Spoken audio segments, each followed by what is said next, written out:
धन्यवाद करता हूँ क्योंकि आपने समय, मुझे बड़ी खुशी है और आपका समर्थन देखकर मुझे पूरा विश्वास हो गया है कि इस बार मलकाजगिरी से भारतीय जनता पार्टी जीतेगी।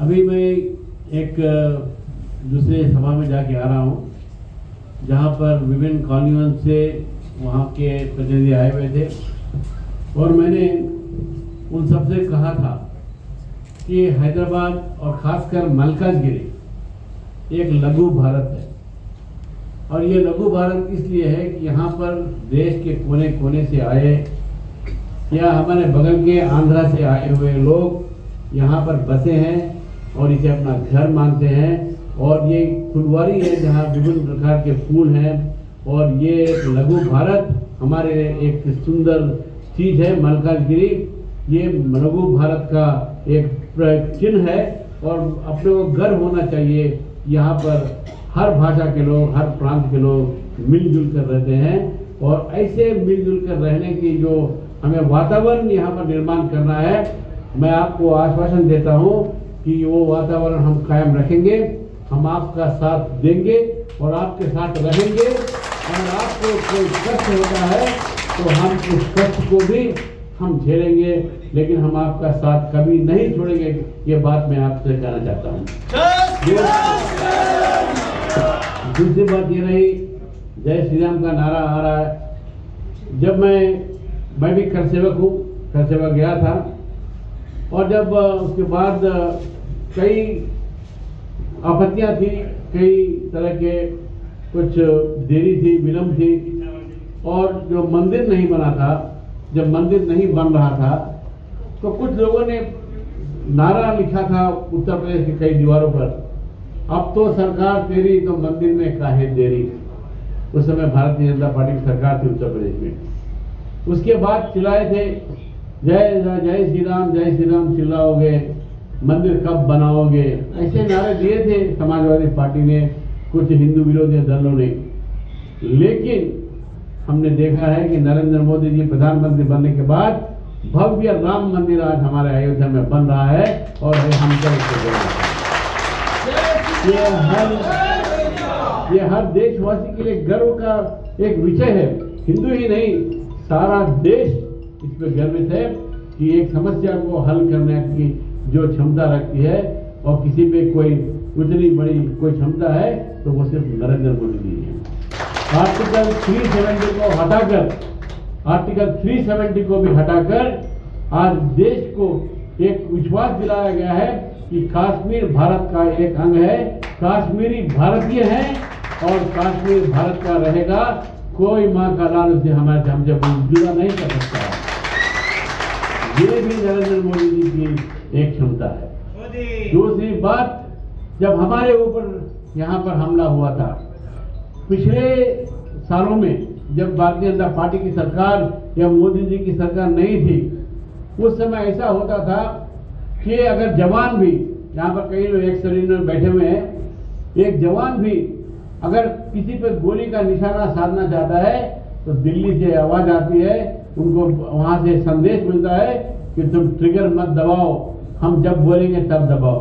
लेकिन इस बार अगर किसी ने हम पर हमला किया तो सीधे उनके घरों पर जाके घुसकर सर्जिकल स्ट्राइक कर हमने अपना बदला लिया है। ये नरेंद्र मोदी जी हैं और ये भारतीय जनता पार्टी की सरकार, ये नरेंद्र मोदी जी की सरकार आज देश में जब है तो हमें ये भी सोचना चाहिए कि तेलंगाना में भी नरेंद्र मोदी जी की सरकार बने। नरेंद्र मोदी जी की सरकार यानी कि भारतीय जनता पार्टी की सरकार बने। आज पूरे तेलंगाना में आज बदलाव की एक लहर चल रही है। लोग चाहते हैं कि यहाँ पर सत्ता बदल जाए, क्योंकि इस सरकार ने 10 साल से जो जुल्म किए हैं हमारे इस राज्य में, इस प्रदेश में, किस तरह बच्चे अपने खुदकुशी कर ले, आत्महत्या कर ले, नौकरी जब नहीं मिलती है, किस तरह हमारे बच्चे आज नौकरियों के लिए तरस रहे हैं, किस तरह आज हमारे यहाँ पर MIM को पनाह दिया जा रहा है, किस तरह भैंसा में वहाँ पर दंगे हो रहे हैं। ये सब बात ये TRS की जो सरकार है 10 साल से यहाँ कर रही है और 55 साल से कांग्रेस पार्टी ने देश को लूटा। आज तेलंगाना को लूटने के लिए वो तैयार है। एक ही पार्टी ऐसी है जो तेलंगाना में राज कर सकती है और जनता को न्याय दिला सकती है, एक सौभाग्य तेलंगाना बना सकती है, वो है सिर्फ भारतीय जनता पार्टी। इसलिए आज तेलंगाना में बदलाव की जरूरत है और वो बदलाव मल्काजगिरी से शुरू होनी चाहिए, ऐसा मेरा यहाँ पर आपसे निवेदन है। मल्काजगिरी की जनता आज ये तय कर चुकी है कि यहाँ पर बदलाव लाएंगे और भारतीय जनता पार्टी को जिताएंगे। ये पहला हमें बताना चाहता हूँ आपको।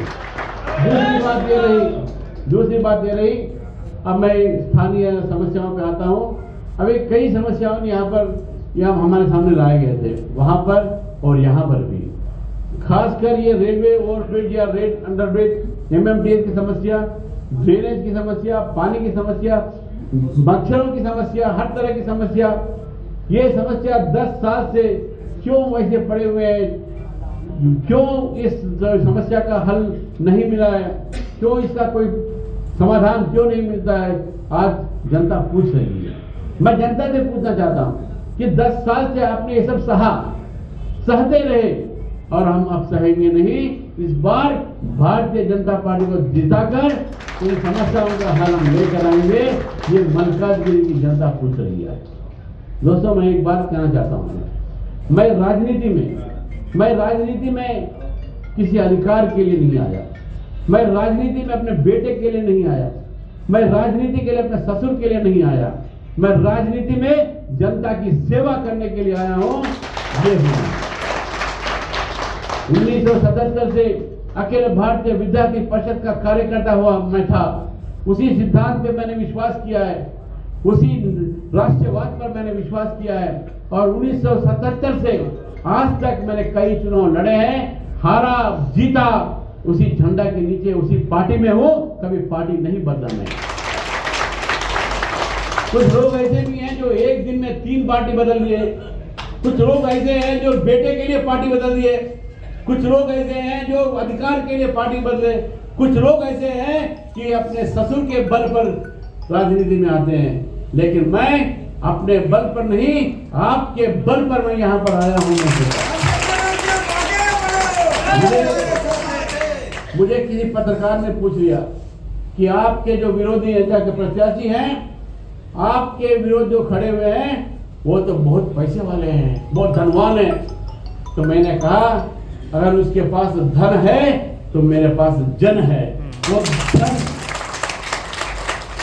धन के खिलाफ जन बल जीतेगा, ये मेरा पूरा विश्वास है। हो सकता है, मैं तो एक वकील हूं, मेरा जो जीवन आधार है वो सिर्फ वकालत है। मेरा कोई व्यापार नहीं, कोई कारोबार नहीं। मुझे जो पैसा मुझे वकालत से मिलता है, मैं उसी से मैं अपना परिवार चलाता हूँ, उसी से मैं अपनी राजनीति करता हूँ। मैं किसी लैंड ग्रैबिंग में नहीं जाता, मेरे कोई कॉलेज या स्कूल्स नहीं है। मैं सिर्फ वकालत करता हूँ और वकालत से ये जो मेरा पैसा मुझे मिलता है, जो वहाँ से मुझे राशि मिलती है, बस उसी से मैं जीता हूँ।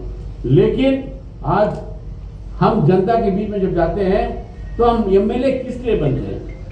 आज हम जनता का प्रतिनिधित्व कर रहे हैं, किस लिए कर रहे हैं?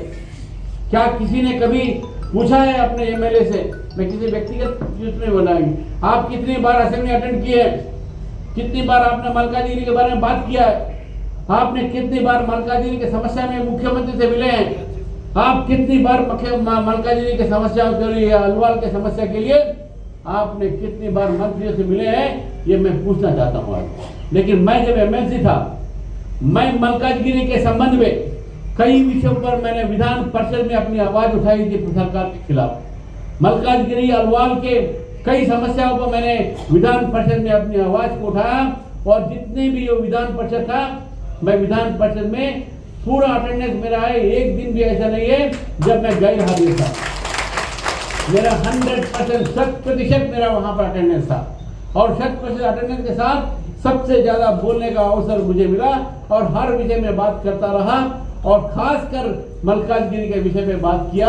और इसीलिए मैं आप सबको बताना चाहता हूँ, यहाँ हिंदी भाषी बहुत लोग हैं, लेकिन जो भी मैंने बात किया उन बातों को उनको मैंने किताब के रूप में संकल्प किया है।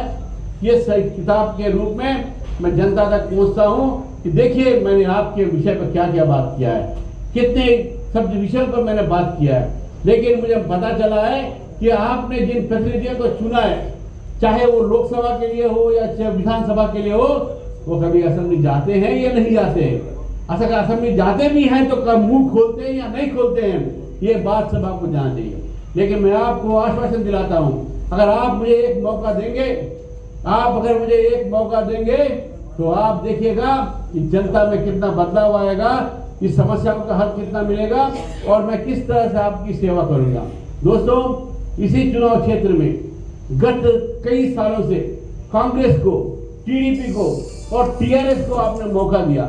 एक बार भारतीय जनता पार्टी को अवसर दीजिए और देखिए कि आप लोग गर्व महसूस करेंगे कि आपने भारतीय जनता पार्टी उम्मीदवार मुझे चुना है। और इतना गर्वित होंगे आप। मैं ऐसा कोई भी काम नहीं करूंगा जिससे आपका सर शर्म से झुक जाए। मैं वो भाषा नहीं बोलूंगा जिसे सुनकर बच्चे और औरतें सर शर्म से झुका दे। हम देख रहे हैं रोज कितना क्या क्या हो रहा है। लेकिन मैं उन चीजों पर जाना नहीं चाहता, क्योंकि मैं किसी और के बारे में बात नहीं करना चाहता, मैं अपने बारे में बात करना चाहता हूँ। मैं एक बार फिर से आपसे निवेदन करता हूँ कि मुझे एक अवसर दीजिए आपकी सेवा के लिए, और मैं आपको ये आश्वासन देता हूँ कि रात के किसी भी समय मेरा दरवाजा खटखटाइए, मैं आपके सेवा के लिए तैयार हूँ।